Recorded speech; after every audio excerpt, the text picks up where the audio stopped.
მიმზიდველი თამაშის სახელია Paco 2. ალბათ ადრე ნათამაშები გახსენებული თამაში, ან თუ არ გითამაშიათ, შეგიძლიათ გაიცნოთ ჩვენი Paco 2.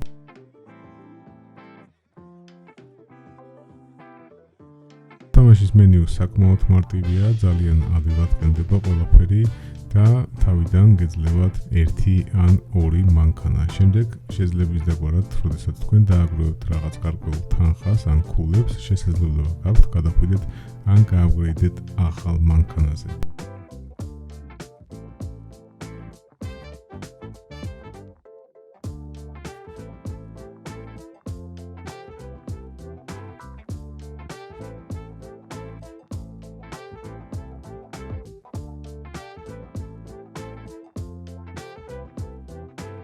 ეს არის საკმაოდ უბრალო, მარტივი და კარგად გაკეთებული თამაში. მთელი თამაშის განმავლობაში თქვენ უკან მოგდევს პოლიციელების რაზმი, მანქანები და გესვრიან ცდილობენ აფეთქებას, დაჭერას და ასე შემდეგ. თქვენი მიზანია უბრალოდ გაექცეთ მას, აუვაროთ გვერდი, აკრიფოთ გზადაგზა რაღაც ქულები, ფულები, კოინები და შეეცადოთ მაქსიმალურად დიდი რაოდენობის ქულების დაგროვება, ისე რომ არ დაიმტვრეთ ან არ დაგიჭიროს პოლიციელმა.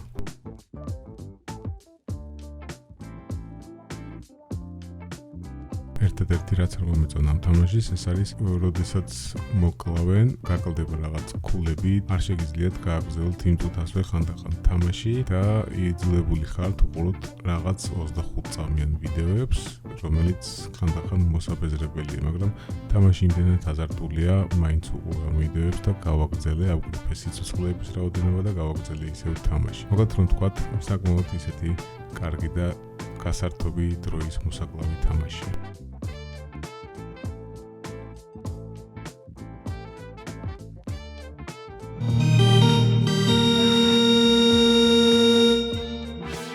შემდეგი ჩვენი თამაში წარმოადგინა Digital Legends Entertainment-მა, რომლის სახელია After Pulse.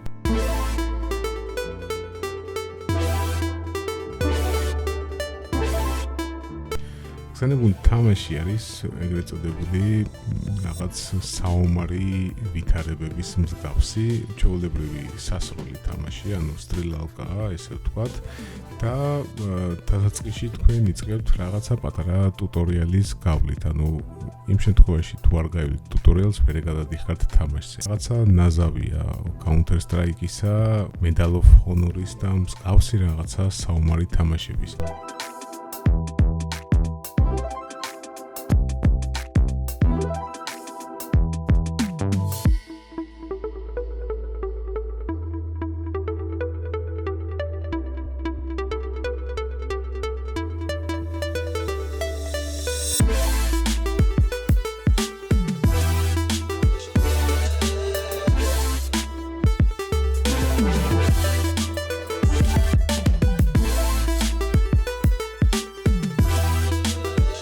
მოკლედ, თამაში საკმაოდ ისეთი საინტერესოა, სცენარი მაინც და მაინც დიდად არ განსხვავდება, ხვდებიან იქ ჯარისკაცები, ისვრით, გესვრიან, კლავენ და ასე შემდეგ. თავიდანვე თამაშის დაყენებისას სიმართლე გითხრათ, ვერ შევძელი მისი თამაში, საკმაოდ ისეთი ძნელი ნავიგაცია აქვს, თუმცა შესაძლებლობა გააქვთ გადააყენოთ ეს ღილაკები, რომლის მეშვეობითაც გაცილებით ადვილად შეძლებთ აი ყველაფერს. საერთოდ ჯამში თამაში საინტერესოა, მოგეწონებათ და რაღაც გარკვეულ დროს მოკლავთ კიდევაც.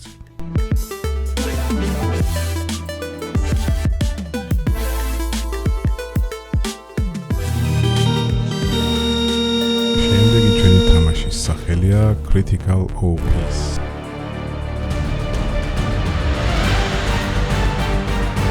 სცენარი იგივეა აბსოლუტურად Counter Strike-ის, ჩვეულებრივად შეგიძლიათ დადოთ ბომბა, შეგიძლიათ განაღმოთ ის, აირჩიოთ რაღაც მოწინააღმდეგე გუნდი, ითამაშოთ ქსელში და საერთოდ სცენარი აბსოლუტურად იგივეა. ხალხო, საკმაოდ მიმზიდველი თამაშია.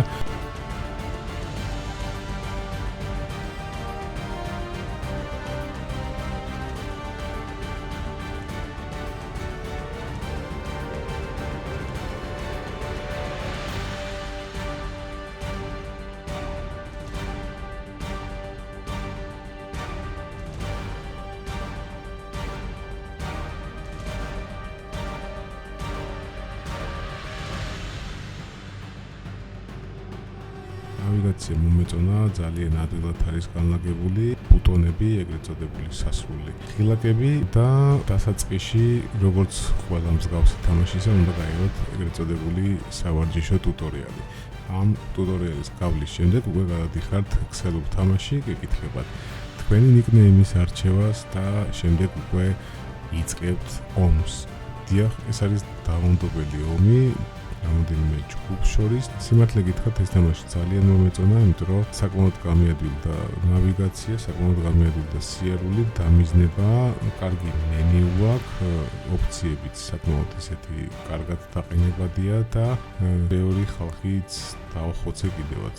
რაც თავარია, ამ თამაში არის ბევრი სისხლი და ბევრი Counter Strike-ის მაგვარი CS:GO-ები და CS:GO-ების მსგავსი რაღაც ესეთი სცენარები, რომელიც ყველას ძალიან მოგეწონებათ. შეგიძლიათ ჩამოწეროთ, ითამაშოთ და გადავიდეთ შემდეგ თამაშს. ჩვენი მომდევნო თამაშის სათაურია Shadowgun Legends, რომელსაც Play Store-ზე და საერთოდ App Store-ზეც საკმაოდ ბევრი ჩამოწერა გახსნა, საკმაოდ პოპულარული თამაშია. არ ვიცი ნათამაშები გაქვთ თუ არა, ყოველ შემთხვევაში მე შევეცადე შემეხსენებინა თქვენთვის ეს თამაში, ან იმ შემთხვევაში ვისაც პირველად ესმის ამ თამაშის სახელი და ამ თამაშის არსებობა, აუცილებლად გადმოიწერეთ და ითამაშეთ.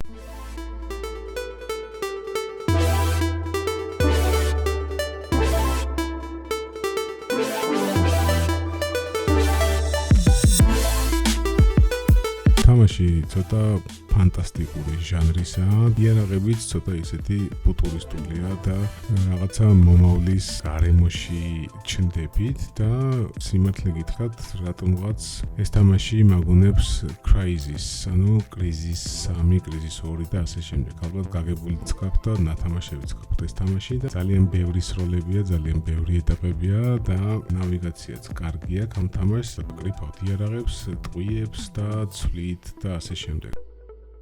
ეტაპის ბოლოებში ბოსებთან შერკინება გელით ყველა ლეველზე და რაც თავარია, საკმაოდ კარგად და ადვილად უმისნებს ეს თამაში, არ დაგჭირდებათ არანაირი ლუპები და ასე შემდეგ. ყოველ შემთხვევაში მე ძალიან გამიადვილდა, თამაშებთან ძალიან შორს ვარ და აქედან გამომდინარე, როდესაც მე თამაში გამიადვილდება, ჩათვალეთ რომ საკმაოდ ადვილი და კარგი თამაშია.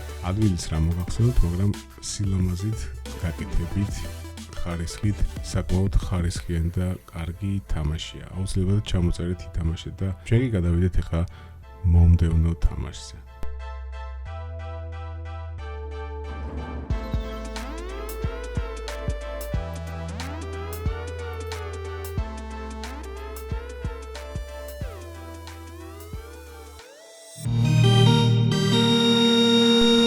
ჩვენი შემდეგი თამაშია Metal Madness-ი.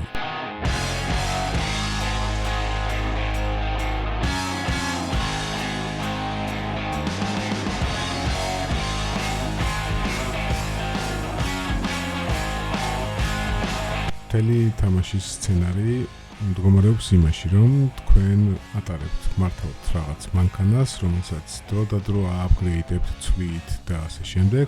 მაღლა დამაგრებული გაქვთ ეგრეთ წოდებული ტყვიამფრქვევი და ძალიან ბევრი ლოკაციებია, თქვენ დაიშლებით ჯგუფებად და ყოველ ჯგუფს აქვს თავისი ფერი. მოკლედ, აი ამ მანქანებით და მანქანებზე დამაგრებული ტყვიამფრქვევებით უნდა ესროლოთ და გაანადგუროთ საწინააღმდეგო ფერის ჯგუფის მანქანები. რა თქმა უნდა, მოგებული ის იქნება, ვინც შედარებით მეტ მანქანას დახოცავს საწინააღმდეგო ჯგუფში. აუცილებლად ითამაშეთ, გადმოწერეთ ეს თამაშიც, დაგაინტერესდებათ და მოგეწონებათ კიდევაც. დღეისათვის ეს იყო ხახნო, დიდი მადლობა იმისთვის, რომ უყურეთ ამ ვიდეოს და კომენტარებში აუცილებლად დაწერეთ. მოგეწონათ თუ არა დღევანდელი ვიდეო, აუცილებლად დაალაიკეთ, აუცილებლად გააზიარეთ და მე შევეცდები გადავიღო კიდევ და კიდევ უფრო მეტი და მეტი საინტერესო ვიდეოები, რაც შეეხება Android აპლიკაციებს, Android თამაშებს, შევხვდებით შემდეგ ვიდეოში. კარგად.